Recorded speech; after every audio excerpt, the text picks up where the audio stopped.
Hello hello जी, नमस्ते, सत श्री अकाल, अस्सलाम वालेकुम। की हाल चाल भाई लोग? मस्त। तो आज सारे इंजीनियर्स के लिए हम लोग बहुत बड़ी खुशखबरी लेके आए हैं, क्योंकि हमारे पास कंप्यूटर साइंस के लिए एक बहुत बड़ी वैकेंसी आ रखी है जिसका नाम है IBPSO IT ऑफिसर की। तो मींस हमारे पास कंप्यूटर साइंस के लिए बहुत बड़ी अपॉर्चुनिटी आ रखी है। आप उसमें जॉब्स ले सकते हैं, गवर्नमेंट जॉब है स्पेशली।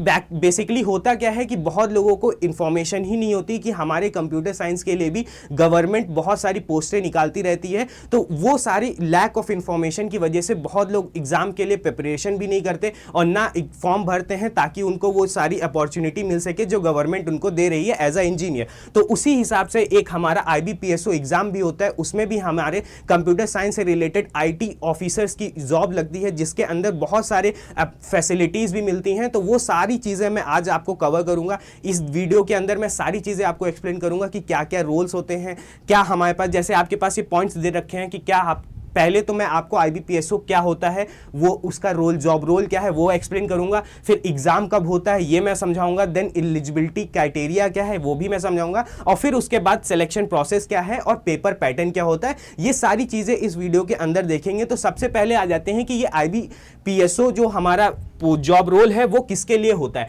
तो सबसे पहले तो आप ये समझिए, ये जो हमारे IT ऑफिसर की जॉब है वो हमारी बेसिकली गवर्नमेंट, जितने भी हमारे बैंक्स होते हैं या कोई भी कॉर्पोरेट बैंक्स होते हैं, उनके अंदर जो भी हमारी फंक्शनैलिटीज़ होती हैं, जो भी हमारे टेक्निकल स्टफ होते हैं, उन सबको जो हैंडल करना होता है। जैसे आप यहाँ पे पढ़िए क्या दे रखा है कि हमारा IT officer in a bank responsible for the managing the core banking system. अब जैसे ये बैंकिंग सिस्टम होते कौन कौन से हैं, तो वो यहाँ पे आप देख सकते हो कि हमारे बैंकिंग सिस्टम कौन कौन से हैं। एक है हमारा IT डिपार्टमेंट के अंदर जैसे हमारे जोनल ऑफिसर्स होते हैं, तो ये हमारे पास, जैसे इनके अंदर क्या होता है, कभी कभी हमारे पास कोई डेटा एंट्रीज को संभालना होता है, कोई एथिकल हैकिंग हो रखी है या किसी ने अटैक हो गया है तो उसको हम लोगों को कैसे टैकल करना है। तो इन सारी चीज़ों के लिए जो भी हमारा बैंक के अंदर टेक्निकल स्टफ्स होते हैं, वो सारी चीज़ों को जो मॉनिटर करता है, हैंडल करता है, ये सारी चीजें हमारे जो करते हैं वो इंजीनियर्स ही करते हैं, है ना। तो जैसे हो गया हमारा डिजिटल बैंकिंग हो गई, साइबर सिक्योरिटी सेल हो गया, डेटा सेंटर हो गया, IMS हो गया, रिपोर्टिंग टीम हो गई, ये सारे जो काम है वो सारी चीजें हमारे आते हैं IT ऑफिसर के अंदर, है ना।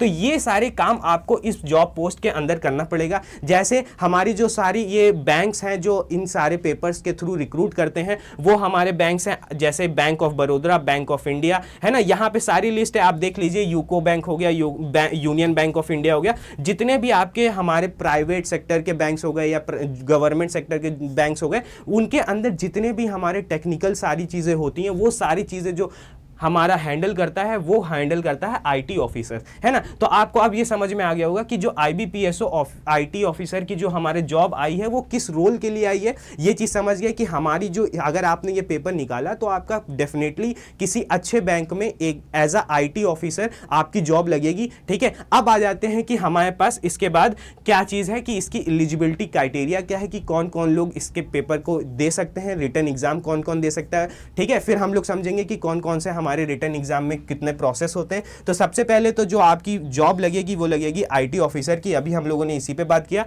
अब एज जो क्राइटेरिया है यहाँ पे वो दे रखी हुई है कि आपका 20 ईयर्स से, मतलब मिनिमम 20 ईयर होना चाहिए एंड मैक्सिमम आपका 30 ईयर होना चाहिए। मींस आपको 20 to 30 ईयर के बीच के अराउंड की एज है, देन आप एलिजिबल हैं यहाँ पे। अब हमारा जो आ रहा है वो आ रहा है कि एजुकेशन क्वालिफिकेशन क्या होती है। तो एजुकेशन क्वालिफिकेशन जैसे आपके पास 4 ईयर की BTech डिग्री हो गई या आपको टेक्निकल डिग्री कोई भी हो गई, किसी भी आपकी कंप्यूटर साइंस से रिलेटेड होनी चाहिए बस, क्योंकि अगर IT ऑफिसर के लिए जॉब आई है तो ऑब्वियसली हम लोगों को जो डिग्री होनी चाहिए वो कंप्यूटर साइंस के लिए होनी चाहिए, या कंप्यूटर एप्लीकेशन होनी चाहिए, या इंफॉर्मेशन टेक्नोलॉजी होनी चाहिए, या आपका इलेक्ट्रॉनिक्स एंड कम्युनिकेशन। तो ये सारी जो ब्रांचेस से आपने इंजीनियरिंग कर रखी है तो वो एलिजिबल हैं इस पेपर के लिए। सेकंड में आपके साथ साथ में, मतलब ये तो आपका BTech के लिए हो गया, और साथ साथ में अगर आपने पोस्ट ग्रेजुएट कर रखा हुआ है, मींस आपका अगर पोस्ट ग्रेजुएट इलेक्ट्रॉनिक्स में हो रखा है, या इलेक्ट्रॉनिक्स एंड टेली कम्युनिकेशन में हो रखा है, या इलेक्ट्रॉनिक्स में हो रखा है, या फिर इंस्ट्रूमेंटेशन में हो रखा है, या फिर अगर आपका कंप्यूटर साइंस, देखिए यहाँ पे कंप्यूटर साइंस वाले बच्चे भी एलिजिबल हैं। तो ये सारे अगर पोस्ट ग्रेजुएशन भी कर रखा है तो आप इस पेपर के लिए एलिजिबल है। अदरवाइज अगर इन दोनों क्राइटेरिया आपकी नहीं मीट हो रही है, मगर आपने अगर DOEACCB लेवल का पेपर क्लियर कर रखा है, उसका सर्टिफिकेशन आपके पास है, तो आप इस सर्टिफिकेशन के थ्रू भी आप इस जॉब रोल के लिए अप्लाई कर सकते हैं। ठीक है, तो ये बेसिकली हमारे पास 3 एलिजिबिलिटी क्राइटेरिया है। अगर आप ये तीनों मीट कर रहे हैं तो आप आगे के वीडियो देखिए कि इसमें हमारे पास जो पेपर पैटर्न होता है वो कैसा होता है। तो अब हम लोग देखते हैं कि सिलेक्शन प्रोसेस क्या है एंड पेपर पैटर्न क्या है। तो पहले मैं ये आपको बता दूं कि ये जो पेपर पैटर्न है वो 3 फेज में होने वाला है। तो पहला हमारा होता है प्रीलिम्स, सेकंड होता है हमारा मेंस एंड थर्ड हमारा होता है इंटरव्यू, है ना। तो ये सारी 3 प्रोसेस के अंदर में होता है। सबसे पहला जो ये प्रीलिम्स होता है वो हमारा क्या होता है, जनरल पेपर टाइप्स होता है। अभी मैं बताता हूं इसके अंदर क्या आता है। मेन जो होता है वो आपका जो सॉफ्टवेयर से जैसे जो भी आपने बीटेक में पढ़ रखा हो या पोस्ट ग्रेजुएशन में सब्जेक्ट्स पढ़ रखे हैं उससे रिलेटेड यहाँ पे एग्जाम होता है। एंड थर्ड इंटरव्यू आप जानते हैं जनरल हमारा होता है, किसी भी चीजों से किसी भी वर्टिकल्स में पूछा जा सकता है। तो अब आ जाते हैं कि प्रीलिम्स में कैसा पेपर पैटर्न होता है, क्या उसका हमारा प्रोसेस होगा, क्वेश्चंस कैसे आएंगे, कितने मार्क्स के आएंगे। तो सबसे पहले सब्जेक्ट्स की बात कर लेते हैं। सब्जेक्ट्स में हमारा सबसे पहला सब्जेक्ट है वो है हमारा इंग्लिश, ठीक है, जिसमें आपको क्वेश्चन देखने को मिलेंगे 50 और वो जो मैक्सिमम मार्क्स कैरी करेंगे वो 25 मार्क्स के कवर करेंगे, ठीक है। और आपको इसके लिए ड्यूरेशन मिलेगी 40 मिनट्स की। मींस आपको हर एक पेपर का स्टेज होगा जिसमें आपको पर्टिकुलरली एक सेक्शन के लिए फिक्स टाइम मिलेगा, जैसे आपको इंग्लिश में 40 मिनट्स मिलेगा, ठीक है। देन हमारा सेकंड आता है रीजनिंग में 50 क्वेश्चंस होंगे, 50 मार्क्स के होंगे। मींस हमारा जो इंग्लिश का पर्टिकुलर एक जो क्वेश्चन का पेपर होगा उसका जो मार्क्स होगा वो हमारे पास हाफ मार्क्स का होगा, ठीक है, विदाउट नेगेटिव मार्किंग है ये पूरा पेपर, ठीक है। और जो रीजनिंग है उसके लिए आपको 50 क्वेश्चंस होंगे, 50 मार्क्स आपको कैरी कर रहा होगा और इसके लिए आपको क्या मिलेगा, 40 मिनट्स मिलेंगे, ठीक है। देन आता है हमारा जनरल अवेयरनेस, मींस हमारा जीके, है ना। तो वो उसके भी 50 क्वेश्चंस होंगे, 50 मार्क्स का होगा एंड इसके लिए आपको 40 मिनट्स मिलेंगे, ठीक है। तो मींस हर एक सेक्शन के लिए आपको 40 मिनट्स मिलेंगे। अगर आप टोटल करेंगे तो यही आपका आ जाएगा 120 मिनट्स आ जाएगा, ठीक है। तो आपका टोटल क्वेश्चंस जो हो गए, जो हमारा प्रीलिम्स में होगा वो 150 होगा।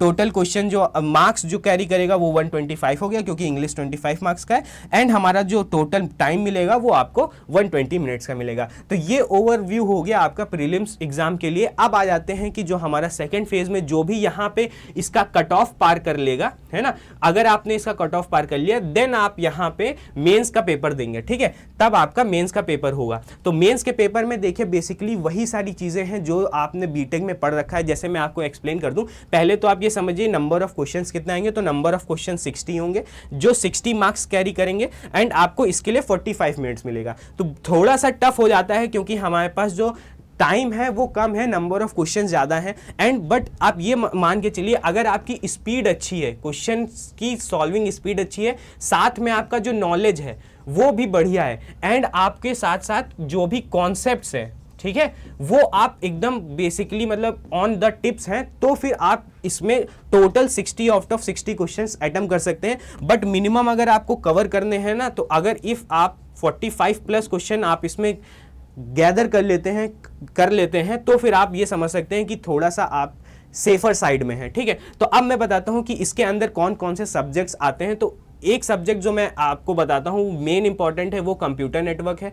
देन आपका DBMS आता है, ठीक है, DBMS, और हमारा आता है OS, ठीक है, हमारा सिस्टम सॉफ्टवेयर होता है, हमारा ML होता है, AI भी थोड़ा थोड़ा पूछ लेते हैं, ठीक है। तो ये सारे जितने भी आपके कोर सब्जेक्ट्स हैं जो भी आपने बीटेक में पोस्ट ग्रेजुएशन में इन सब में पढ़ा था, वो मेजरली आपका सब्जेक्ट नॉलेज टेस्ट करने के लिए सेकंड पेपर होता है। और जो भी मेंस क्लियर कर लेता है तो उसकी शॉर्ट लिस्टिंग होती है हमारे इंटरव्यू पेपर के लिए, ठीक है, इंटरव्यू एग्जाम के लिए। तो आपका इंटरव्यू आपको शेड्यूल होगा, जो भी आप जैसे भी कट ऑफ क्लियर करेंगे उसकी मेरिट बनेगी, उस हिसाब से आपका इंटरव्यू के लिए कॉल आएगा। अब मैं एक और चीज बता देता हूं आपको कि जो हमारा मेंस पेपर होता है उसका 80%, ठीक है, एंड जो हमारा इंटरव्यू होता है इसका 20%, इन दोनों का मिला के जो हमारे पास फाइनल मेरिट बनती है, मतलब फाइनल सिलेक्शन जिनका होता है, वो हमारा वेटेज होता है 80% of mains exam and 20% of interview exam, ठीक है।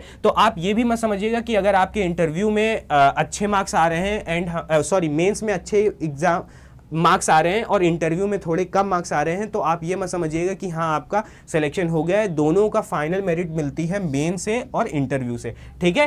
तो ये चीज़ आपको क्लियर हो गई। तो अब बात कर लेते हैं कि हमारा कि ये हमें पेपर के लिए प्रिपरेशन करनी कैसे चाहिए, क्योंकि हमने एग्जाम नोटिफिकेशन तो दे दिया आपको कि ये चीज़ें हैं, बट आपको क्या क्या कैसे कैसे फॉलो करना है, क्या चीज़ें करनी चाहिए ताकि आपको ये सारी चीज़ें क्लियर हो जाए। तो उसके लिए मैं आपको एक रोड मैप देता हूँ, जैसे कि यहाँ पे लिखा हुआ है प्रिपरेशन स्ट्रेटजी। तो सबसे पहले तो आपको पूरा सिलेबस गो थ्रू करना है, जो भी डिटेल सिलेबस है उसको कवर करने की आप पूरी कोशिश करेंगे कि आपका वो पेपर, क्योंकि अगर सिलेबस ही नहीं कंप्लीट है तो आप पेपर में करोगे कैसे।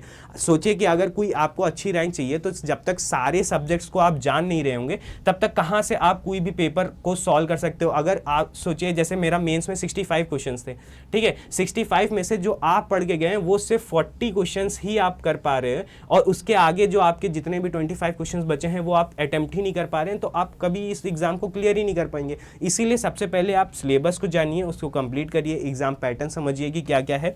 सेकेंड स्टेज जब आती है वो हमारी आती है कि हमें अपने नॉलेज को प्रोफेशनली कैसे हम लोग यूज़ कर सकते हैं, क्योंकि यहाँ पे आप प्रैक्टिकल नॉलेज के बेसिस पे ही करेंगे, क्योंकि आपकी जो जॉब रोल है वो भी थोड़ी प्रैक्टिकल है ना। तो इसलिए आपको जैसे मेन जो सब्जेक्ट्स हैं, जैसे डेटाबेस मैनेजमेंट हो गया, नेटवर्किंग हो गया, साइबर सिक्योरिटी हो गया, AI हो गया, है ना, तो ये सारी चीज़ों पर ज़्यादा आप कॉन्सेप्चुअली स्ट्रांग रहेंगे, देन तभी आप पेपर में भी और इंटरव्यू में दोनों में अच्छा कर पाएंगे। तो सबसे पहले आपको डिटेल वो देखना है आपका सिलेबस क्या है, देन आपको वो सारे सब्जेक्ट्स अच्छे से पकड़ बनानी है जो कि आपको इंटरव्यू में भी और मेंस में भी अच्छे से आपको मिलेगा। फिर इन सब के बाद जब ये दोनों चीज़ें क्लियर हो जाती हैं तब आपको आना है मॉक टेस्ट देने, कि आपको मॉक टेस्ट जो भी है, क्योंकि मेन इंपॉर्टेंट है, क्योंकि 2 एग्जाम होने हैं, प्री मेंस, है ना, तो दोनों एग्जाम के जब आप मॉक दोगे तो आपको समझ में आएगा कि मेरी प्रिपरेशन क्या है, मैं कहाँ पे लैग कर रहा हूँ। तो थर्ड जो स्टेज आती है वो हमारी आती है मॉक देने की, ठीक है, तो आपको मॉक्स देने। उसके बाद बहुत लोग क्या करते हैं कि मॉक देते हैं, बट वो मॉक दिया, नंबर देखा, उसके बाद नेक्स्ट मॉक में मूव कर जाते हैं, जबकि आपको क्या करना चाहिए, जो मॉक आपने दिया है उसका जब तक डिटेल एनालिसिस नहीं करेंगे, वीक वाइज, ठीक है, या फिर डेली वाइज, ठीक है, वो सारी चीज़ें जब तक नहीं करोगे तब तक आपको समझ में नहीं आएगा कि आपकी प्रिपरेशन लैग कहाँ पे हो रही है। तो मींस आपको मेन ज़्यादा नंबर ऑफ मॉक्स पे ध्यान नहीं देना है, आपको जो ध्यान देना है वो ये देना है कि हमारा कितने मॉक पे मैं कहाँ पे गलती कर रहा हूँ, और वो नेक्स्ट मॉक में वो गलती रिपीट हो रही है या नहीं हो रही। इसी चीज़ को कहते हैं कि एनालाइज करना है, ठीक है। जब ये एनालिसिस हो जाएगी आपकी, देन आपको समझ में आएगा कि आपके कौन से वीक एरियाज़ हैं, कौन से आपके स्ट्रॉन्ग एरियाज़ हैं, कहाँ पे आपको कमांड और अच्छी करनी है। तो वो सारी चीजें आपकी आएंगी लास्ट रिवीजन से। तो वो आपको मॉक के थ्रू जो रिवीजन आप करोगे लास्ट स्टेज पे आके, वो बहुत ही ज्यादा बेनिफिशियरी होगा, और यही आपको अच्छी रैंक या फिर सिलेक्शन, है ना, उसके लिए आपको बनाएगा बेटर कैंडिडेट। ओके, तो फिर आप ये समझो कि हमारे पास ये 5 स्टेज अगर आपने प्रॉपरली फॉलो कर ली, पहला syllabus, second knowledge, third mock, फिर analysis and then last final revision, तो ये 5 जो आपके टोटल स्टेजेस हैं, इसको फॉलो करिए तो आपके पास गवर्नमेंट IT ऑफिसर की जॉब होगी ही होगी। तो होप करता हूँ कि पूरी चीज़ें आपको समझ में आ गई होंगी, जो भी डिटेल नोटिफिकेशन है इसके बारे में आप समझ गए होंगे, ठीक है, प्रोसेस भी समझ गए हो, क्या पेपर पैटर्न होता है ये भी आपको समझ में आ गया है। बस अब आप लग जाइए अपनी प्रिपरेशन में, सिलेबस निकालिए, ढूंढिए कहाँ पे क्या होने वाला है। एक और चीज़ मैं बता देता हूँ कि आपको अगर टेंटेटिव डेट चाहिए तो वो आप यहाँ पे देख सकते हो कि हम ये मान सकते हैं कि जो प्रीलिम्स की डेट है वो हमारी आती है 29 अगस्त के आसपास आएगी। अभी ये टेंटेटिव है, इसका जो प्रॉपर स्ट्रक्चर आपका वो आएगा, ब्राउचर आएगा, उस पर आपको फिक्स डेट पता चल जाएगी। और जो हमारा मेंस का पेपर होगा वो 1 नवंबर के आसपास होगा, है ना। तो इसीलिए मैंने ये लास्ट में बताया, क्योंकि अभी टेंटेटिव आया हुआ है, कोई अभी फिक्स मत मान लेना कि हाँ 29 अगस्त या लास्ट ऑफ अगस्त में होगा या 1 नवंबर में मेंस होगा, ठीक है। तो बट आप इसके हिसाब से आप अपनी प्रिपरेशन स्टार्ट करिए कि हाँ इसके अराउंड मेरे सारी प्रिपरेशन कंप्लीट हो जानी चाहिए, ताकि अगर पेपर इसी के अराउंड होता है तो मैं कहीं पे लैग ना कर रहा हूँ, ठीक है। तो होप करता हूँ सारा चीज़ें आपको समझ में आया होगा। तो इसी अच्छे नोट के साथ मैं अलविदा लेता हूँ। Abhishek Yadav signing off, bye bye.